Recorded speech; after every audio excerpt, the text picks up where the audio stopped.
بسم الله الرحمن الرحيم. اهلا وسهلا بحضراتكم من ملعب السير، تحياتي لكل المتابعين. والنهارده معانا جوله ساخنه جدا جدا من مباريات دوري المتعه والجمال والاثاره والروعه في عالم كره القدم، الدوري الانجليزي. معانا النهارده الجوله الثامنه، مباريات قويه جدا جدا وهتكون ممتعه. خلاص دخلنا المراحل المتقدمه من الدوري الانجليزي، الفرق في وسط الجدول كله بيتنافس، نقاط متقاربه، في صراع على الصداره ما بين الفرق الكبيره. ايضا المؤخره خلاص الفرق تحاول ان هي تهرب من القاع، فالحقيقه المباريات كلها هتكون قويه جدا. وزي ما احنا عارفين الدوري الانجليزي بيتميز بالقوه والسرعه والمهاره. الحقيقه النهارده معانا مباريات الجوله الثامنه، مباراه لوتون وتوتنهام. المباراه اللي هتكون على ملعب فريق لوتون الانجليزي، ملعب كينلي وورث رود ستاديوم. متابعين بيتكلموا ان المباراه هتكون سهله على فريق توتنهام وان المباراه محسومه لفريق توتنهام، ولكن الحقيقه انا ليا وجهه نظر ثانيه مختلفه في هذا اللقاء. فريق لوتون من الفرق المتميزه جدا، لكن الحقيقه على الرغم من سوء النتائج لكن فريق جماعيا بيلعب كره جيده جدا بقياده روب ادوارد المدير الفني الانجليزي، مدير فني شاب متميز بيلعب معاهم بطريقه 3-4-3. انا بقول ان المباراه دي هتكون صعبه على فريق نادي توتنهام لسببين. السبب الاول المباراه على ملعب فريق لوتون،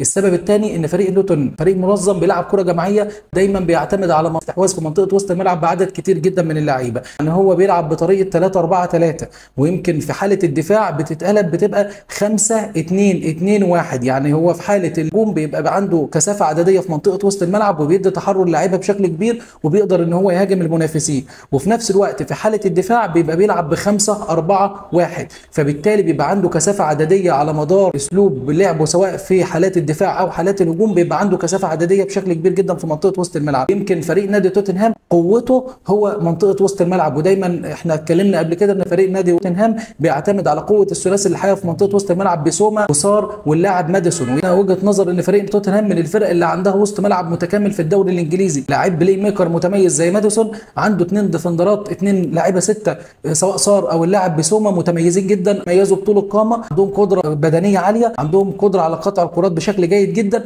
وفي نفس الوقت الاستلام والتسلم عندهم سهل وبيتميزوا بالتصويب القوي من خارج منطقه الجزاء وبتكون بدقه عاليه. المباراه دي هتكون صعبه جدا على الفرقتين، المباراه مش هتكون سهله زي ما احنا متوقعين بالنسبه لفريق نادي توتنهام، بالرغم ان احنا لو تابعنا احصائيات الفرقتين فريق نادي لوتن فاز في مباراه وتعادل في مباراه وخسر في 5 مباريات، اما فريق نادي توتنهام فاز في 5 مباريات وتعادل في مباراتين وما خسرش ولا لقاء. بالنسبه لفريق نادي لوتن بيحتل المركز ال 17، اكيد عايز يهرب من منطقه القاع، فبالتالي المباراه مش هتكون سهله على فريق توتنهام. بالنسبه لنادي لوتن انه يفرط في الثلاث نقط، معاه 4 نقاط، على العكس من فريق نادي توتنهام في المركز الثاني برصيد 17 نقطه. وايضا المباراه مش هتكون سهله على فريق نادي لوتون لان توتنهام بينافس على الصداره ومحتاج الثلاث نقاط بشكل كبير جدا. ايضا فريق نادي لوتون استطاع ان هو يحرز 6 اهداف واستقبل 14 هدف، على العكس من فريق نادي توتنهام استقبل 8 اهداف واحرز 17 هدف. في احصائيه كده عملناها خاصه بملعب السير انه فريق نادي توتنهام من الفرق المتميزه بالنسبه للفاعليه امام المرمى. يمكن الحقيقه احرزوا 17 هدف من 47 فرصه حقيقيه على المرمى بمعدلات اجابه تصل ل 36%. ويمكن الحقيقه لما عملنا المقارنه ما بينه وما بين فريق مانشستر سيتي، مانشستر سيتي معدلات الاجابه بتاعته كانت 33%، ففريق توتنهام من الفرق المتميزه جدا في الدوري الانجليزي الفتره الاخيره مع المدير الفني انشي بوستوكوغلو، مدير فني واضح ان هو قوي الشخصيه، مدير فني عرف ان هو يقدر بسرعه ان هو يتعامل نفسيا بشكل جيد مع اللعيبه ويجهزهم ان هم يكون عندهم ثقه عاليه في نفسهم ان هم ينافسوا على البطوله. ولكن مباراه لوتون هتكون صعبه جدا للسبب اللي احنا وضحناه. اعتقد هتكون مباراه الممتعه جدا، دي ميزه الدوري الانجليزي. يعني لو احنا بنقيم المباراه نظريا هنقول توتنهام، ولكن الحقيقه عمليا المباراه هتكون صعبه على الفرقتين. شايف ان المباراه 50-50 بالنسبه للوتون وتوتنهام، وارد ان فريق نادي لوتون يحقق انتصار ويعمل المفاجاه، ولو فريق توتنهام فاز فده هيكون الطبيعي، لكن المباراه هتكون صعبه جدا والمباراه هتكون ممتعه جدا. ننتقل الى ملعب تيرف مور، هيستضيف مباراه بيرنلي الانجليزي وفريق نادي تشيلسي. فريق نادي تشيلسي اللي عمل صحوه كبيره جدا الفتره الاخيره بعد فوزه على فريق فولهام، من الفرق المتميزه جدا في الدوري الانجليزي، واخيرا ماوريسيو بوكتينيو قدر ان هو يحقق انتصار بعد اداء تذبذب الى حد ما الفتره الاخيره. يمكن خسر في 3 مباريات، اتعادل في مباراتين وفاز في مباراتين، بيحتل المركز ال 11 برصيد 8 نقط، على العكس من فريق بيرنلي خسر 5 مباريات وتعادل في مباراه وفاز في مباراه، رصيد 4 نقاط، وبيحتل المركز ال 18 فريق نادي بيرنلي بقياده المدير الفني سنت كومباني. احرزوا 6 اهداف واستقبلوا 16 هدف، على العكس من فريق نادي تشيلسي احرز 7 اهداف واستقبل 6 اهداف. ويمكن الاحصائيه بتوضح لنا قد ايه فريق نادي بيرنلي عنده دفاع سيء الى حد ما، ويمكن هم بيلعبوا كره هجوميه مع مع المدير الفني فيسنت كامبري. المباراه هتكون على ملعبهم، المباراه مش هتكون سهله على فريق نادي تشيلسي، ولكن الحقيقه انا زي ما قلت قبل كده ان فريق نادي تشيلسي بيلعب كره جماعيه، بيتطور من مباراه لاخرى. انا شايف ان المباراه دي مهمه جدا بالنسبه لماوريسيو بوكيتينيو انه يحقق فيها انتصار. ويمكن الحقيقه من المفاجاه اللي حققها لنا انه على الرغم من غياب اللاعب ستيرلينج وايضا اللاعب نيكولاس جاكسون وبعض اللاعبين في منطقه وسط الملعب، ولكن الحقيقه قدر ان هو من خلال دكه البدلاء اللي عنده يحافظ على تشكيلته ويحافظ على قوامه، قدر ان هو يحقق انتصار في مباراه صعبه جدا امام نادي فولهام. اقنعنا بشكل كبير جدا بالنسبه لادائه، وعلشان كده بقول ان ماوريسيو بوكيتينيو من المديرين الفنيين المتميزين جدا، ولسه منتظرين منه الحقيقه شغل كبير جدا مع فريق نادي تشيلسي. ولكن المباراه هتكون مباراه قويه جدا، وهتكون ايضا من المباريات الممتعه جدا، ولو هرشح اعتقد فوز فريق نادي تشيلسي. نطير بقى على ملعب جادسون بارك تستضيف مباراه ايفرتون الانجليزي وبورتسموث، مباراه قويه جدا جدا جدا الحقيقه. يمكن المباراه على ملعب فريق نادي ايفرتون عامل صحوه الفتره الاخيره، ابتدى ان هو طبعا يدرك ان الامور ابتدت تكون صعبه عليه، وزي ما قلنا احنا خلاص في الجوله الثامنه، الفريق اللي هيفضل ينزف في النقاط الحقيقه مش هيكون له مكان في الدوري الانجليزي بالنسبه للفرق المؤخره. فريق نادي ايفرتون خسر في 5 مباريات، اتعادل في مباراه، فاز في مباراه، على العكس من فريق نادي بورتسموث اتعادل في 3 مباريات وخسر في 4 مباريات. فريق بورتسموث بيحتل المركز ال 19 برصيد 3 نقط، على العكس من فريق نادي ايفرتون اللي بيحتل المركز ال 16 برصيد 4 نقاط. فريق نادي بورتسموث احرز 5 اهداف واستقبل 15 هدف، فريق ايفرتون احرز 6 اهداف واستقبل 12 هدف. المباراه هتكون صعبه جدا. يمكن لو نظرنا لنتائج الفرقتين الموسم السابق، ايفرتون فاز على ملعب الجادسون بارك على ملعبه، بورتسموث في لقاء العوده فاز على ملعبه على ملعب الفيتاليتي ستاديوم 3-0. ويمكن الحقيقه المباراه دي هتكون مباراه قويه جدا والمباراه الصعبه جدا، وعلشان كده بنقول دي متعه الدوري الانجليزي، لان الفرقتين بينافسوا بعض على الخروج من منطقه الهبوط. فمهم جدا 3 نقاط بالنسبه للفرقتين، سواء لفريق نادي بورتسموث او لفريق نادي ايفرتون، وعلشان كده هتكون مباراه من المباريات الصعبه جدا. يمكن حقيقه فريق نادي بورتسموث بيلعب بطريقه ايضا 3-4-3، فريق نادي ايفرتون بيلعب بطريقه 4-4-2. الفرقتين بيعتمدوا على التكتلات الدفاعيه والكثافه العدديه في منطقه وسط الملعب. اعتقد مباراه هتكون خططيه وهتكون صعبه على الفرقتين، ولكن يعني انا شايف ان المباراه ايضا من المباريات اللي هي ال 50-50، ولكن لو هرجح فوز اي من الفرقتين اعتقد ممكن تكون اسهم فريق نادي ايفرتون اعلى من بورتسموث. نطير بقى الى ملعب كرافن كاوتج اللي هيستضيف مباراه شيفيلد يونايتد وفولهام الانجليزي. شيفيلد يونايتد الحقيقه اللي بيقدم يعني اداء سيء جدا الفتره الاخيره في الدوري الانجليزي، من الفرق الصاعده، خسر في 6 مباريات وتعادل في مباراه، ولم يستطيع انه يحقق ولا انتصار في الدوري الانجليزي حتى الان، على العكس من فريق نادي فولهام فاز في مباراتين وتعادل في مباراتين وخسر في 3 مباريات. نادي فولهام بقياده المدير الفني البرتغالي ماركوس سيلفا بيأدي اداء جيد الى حد ما، خاصه بعد رحيل اللاعب متروفيتش. يمكن الحول خيمينيز الى حد ما بيأدي اداء جيد مع فريق نادي فولهام في الخط الامامي، بطريقه هجوميه وبيلعب استحواذ ودايما بيلعب على الاطراف، وعنده مهارات في الثلث الاخير سواء من الاجنحه، وعنده لاعب متميز زي اللاعب ويليان وايضا اللاعب اندرياس بيريرا واللاعب بلينها في منطقه وسط الملعب. الحقيقه فريق نادي فولهام من الفرق المتميزه جدا واللي بتلعب كره جماعيه وعندهم امكانيات ان هم يقدروا يحققوا انتصار في هذا اللقاء. فريق نادي فولهام في المركز ال 13 برصيد 8 نقط، احرز 5 اهداف واستقبل 12 هدف، على العكس من فريق نادي شيفيلد يونايتد احرز 5 اهداف واستقبل 19 هدف. على الرغم من فريق نادي فولهام اكثر خبره بالنسبه للتواجد في الدوري الانجليزي، ولكن الحقيقه لو نظرنا للاحصائيات هنلاقي ان فريق نادي شيفيلد يونايتد يعني احرز 5 اهداف بالنسبه لمعدلات القوه الهجوميه تقريبا الفرقتين متساويين، على العكس من الجانب الدفاعي يمكن شيفيلد يونايتد اضعف دفاعيا الى حد ما. ولكن في النهايه دايما بنقول كره القدم مش كل حاجه ارقام ومش كل حاجه احصائيات، يمكن الاداء في الملعب بيختلف ومستوى الفرقتين وطبيعه التحدي اللي بتواجهه هذا اللقاء. يمكن الحقيقه ده تحدي كبير جدا بالنسبه للفرقتين. فريق نادي فولهام عايز يحافظ على تواجده في منطقه وسط الجدول، فريق نادي شيفيلد يونايتد عايز يهرب من الصراع في المنطقه الاخيره. مباراه هتكون صعبه جدا جدا بالنسبه للفرقتين لان الفرقتين محتاجين ال3 نقاط الحقيقه. ولكن فريق نادي شيفيلد يونايتد من الفرق ايضا اللي بتلعب بطريقه 3-5-2، بيعتمد دايما على الاستحواذ في منطقه وسط الملعب، وبيعتمد على الزياده العدديه في منطقه وسط الملعب. ونادي فولهام من الفرق اللي بتعتمد على ان هم يستحوذوا على الكوره في منطقه وسط الملعب ويحاولوا ان هم يحركوا الاطراف، فعلشان كده اعتقد المباراه هتكون فيها نديه بشكل كبير، والمباراه مش هتكون سهله على فريق نادي فولهام. ولكن لو هرجح فوز اي من الفرقتين اعتقد يعني اسهم فريق فولهام هتكون اعلى، خاصه خسارتهم من تشيلسي المباراه السابقه. اعتقد صعب جدا ان هم يخسروا في المباراه دي للمره الثانيه لان الامور هتكون صعبه جدا عليهم.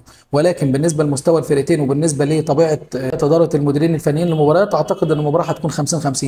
يعني فكره ان شيفيلد يونايتد ممكن يحقق مفاجاه مش مستبعده، وده علشان كده بنقول دي متعه الدوري الانجليزي. ولكن بالنسبه للاحصائيات وبالنسبه للارقام وبالنسبه لتحليلنا اعتقد اسهم فريق نادي فولهام هتكون اعلى الى حد ما. ننتقل بقى الى ملعب الاولد ترافورد اللي هيستضيف مباراه من مباريات القمه، ومباراه هتكون قويه جدا جدا جدا وكلنا هنستمتع بيها. مباراه برنتفورد بقياده المدير الفني الشاب الحقيقه اللي بيمتعنا كلنا الدنماركي توماس فرانك، والمدير الفني تين هاج اللي بيواجه عاصفه من الانتقادات الفتره الاخيره على صفحات التواصل الاجتماعي وفي وسائل الاعلام المختلفه في انجلترا. ويمكن الحقيقه تحدي صعب جدا جدا جدا امام تين هاج انه يفوز في هذا اللقاء. لو تابعنا مع بعض سريعا كده احصائيات الفريقين، فريق نادي مانشستر يونايتد استطاع انه يفوز في 3 مباريات وخسر في 4 مباريات ولم يتعادل في ولا لقاء، على العكس من فريق نادي برنتفورد مع توماس فرانك ملك التعادلات 4 تعادلات وخسارتين وانتصار وحيد. نادي برنتفورد بيحتل المركز ال 14،